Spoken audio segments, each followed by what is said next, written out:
All right, let's get into it. Today, we're talking about one of the most important musical inventions of the 20th century.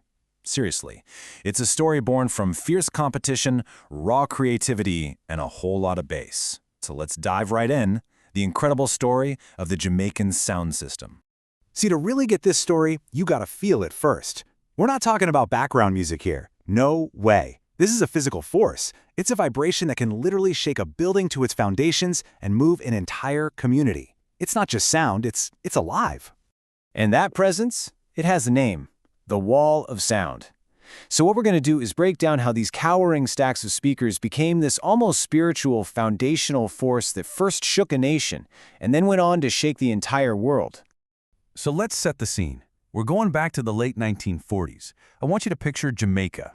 You've got an entire island just hungry for new music, but there are hardly any local radio stations playing what people want to hear. The airwaves were basically dead quiet. But on the streets, man, people were desperate to hear the hot new R&B records coming out of places like New Orleans and Miami. And you know how this whole thing started? It's kind of wild. It was basically a business decision. You had liquor store owners who just wanted to attract more customers, so they'd set up a simple turntable, a little amp, and a couple of speakers outside. Their goal was simple: sell more booze. But what they actually did, without even realizing it, was tap into this huge unmet need, a community's desperate hunger for its own soundtrack. And of course, whenever there's a hungry audience, pioneers show up. Guys like Tom the Great Sebastian, the imposing Duke Reed, and the forward-thinking Sir Coxsone Dodd. They saw what was happening and thought, wait a minute, this could be something huge. They took those little sidewalk setups and turned them into mobile dance halls. And just like that, they laid the groundwork for an absolutely legendary battle for sonic dominance. Okay, now this is where things get really interesting, because it stopped being just about playing music and turned into an all-out arms race. And at the center of it all was the fiercest rivalry you could imagine, between two men, Duke Reed and Sir Coxsone Dodd. Believe me, this was more than a competition. It was straight-up musical warfare, and their weapons were watts, vinyl, and wood. So in one corner, you've got Duke the Trojan Reed. This guy was a tough-as-nails ex-cop who was known to carry his guns and just had this intimidating vibe at his dances. And in the other corner, the super sharp, super suave Sir Coxsone Dodd, who was always looking for that next technological edge. Totally different guys, right? But they shared the exact same obsession: be the loudest and be the best, period. And man, this table just lays it all out. The rivalry was this constant game of one-upmanship. It was a legit technological arms race. So check this out. Duke Reed rolls up with a new 20-watt amp, and it's louder than anything anyone's ever heard. So what does Coxsone do? He goes and gets a custom-built 50-watt monster just to shut him down. Then Reed finds some super rare R&B track. So Coxsone sends his own guys to the States to find something even rarer. It gets crazier. Reed starts literally scratching the labels off his records so nobody can steal his sound. Coxsone's response? He hires spies, just to hang around and listen for a tiny piece of a lyric so he can figure out the song. I mean, this was total war. So basically, their beef created a blueprint for winning. It wasn't enough to have the best records anymore. Nope. To win, you needed more power. You needed bigger, crazier, custom-built speakers. And then you needed a guy on the mic, a toaster, to hype up the crowd and tell everyone just how dominant your sound really was. And all this demand for new, exclusive tracks, it pushed things to a breaking point. This is probably the most important pivot in the entire story.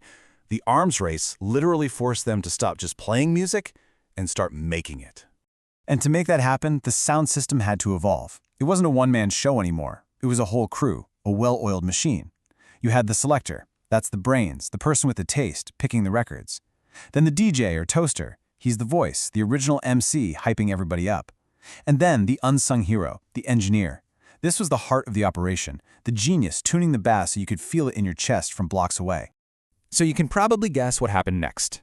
Eventually, there just weren't enough rare American R&B records to go around to feed this rivalry. The musical well was running dry. So what do?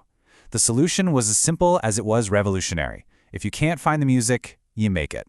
And what happened next was just this incredible explosion of creativity. The sound systems turned into their own recording studios. They started producing their own artists, making music perfectly engineered for their massive speakers. And out of that came ska, which then morphed into rocksteady and finally gave us the global phenomenon we know as reggae. But a sound this powerful? A culture this vibrant? There's no way it was going to stay on one island. When Jamaicans, especially the Windrush generation, moved to places like the UK, they didn't just pack their bags. They packed the sound system culture with them, bringing its DNA to brand new shores. I mean, you can literally draw a straight line from a street party in Kingston in the 60s all the way to the underground clubs of London. That's where the seeds of jungle, dubstep, and grime were planted. But the most famous trip it ever took was to one particular building in the Bronx. So this makes you ask a pretty big question, one that kind of flips music history on its head. Where did hip-hop really come from? We all know the official story, right? The Bronx. But what if its DNA wasn't local? What if it was imported, straight from Jamaica? Okay, check it out. August 11th, 1973. A guy named DJ Kool Herc, who was born and raised in Jamaica surrounded by this culture, throws a back-to-school party. And he does exactly what he saw growing up. 2 turntables, giant speakers, he isolates the instrumental breaks, has a friend toast over the beat. Here's the kicker. Back in Kingston, that was just a regular Saturday night.